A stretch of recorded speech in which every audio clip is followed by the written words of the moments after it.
Hey cleaning mystery fans! Today's video takes a spooky twist. Get ready for a chilling short story that's bound to send shivers down your spine. Grab your popcorn and let's dive in.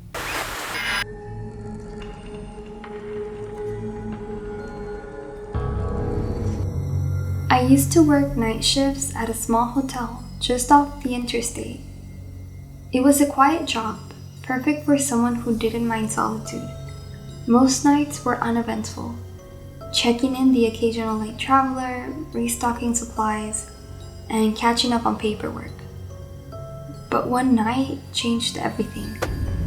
It was a little after 3 a.m. The lobby was dead silent. I was at the front desk, updating the reservation log, when I noticed something strange on the security monitor. A man stood at the far end of the second floor hallway. He was tall, dressed in a dark suit, and his face was turned towards the floor.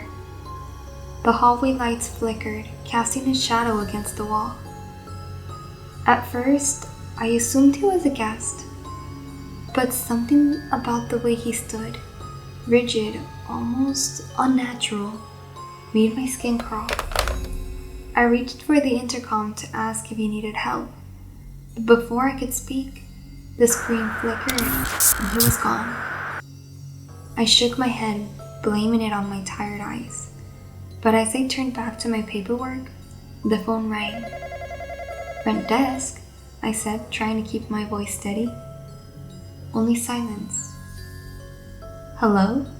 I repeated, a hint of irritation creeping in. Then a whisper, "He's watching." I slammed the phone down, my hands trembling.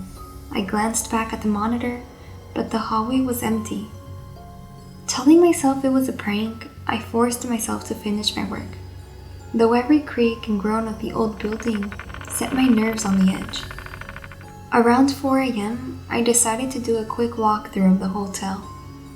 I started on the first floor, checking each hallway and common area. Everything was as it should be.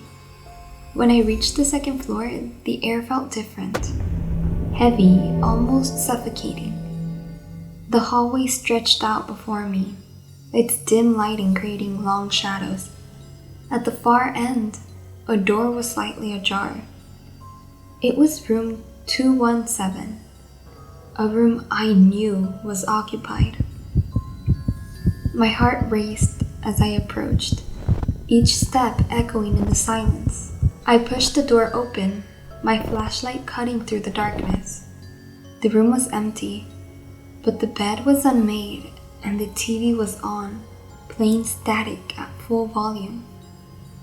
I turned off the TV and backed out of the room, closing the door behind me. As I turned to leave, I froze. The man from the monitor was standing at the end of the hallway. He was closer now, his face still turned downward. I can see his hands, long and pale, simply hanging at his sides.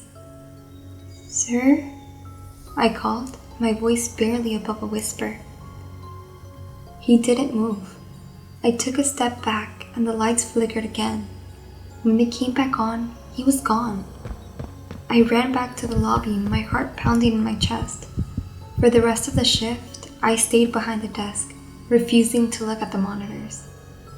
The next morning, I checked the guest logs.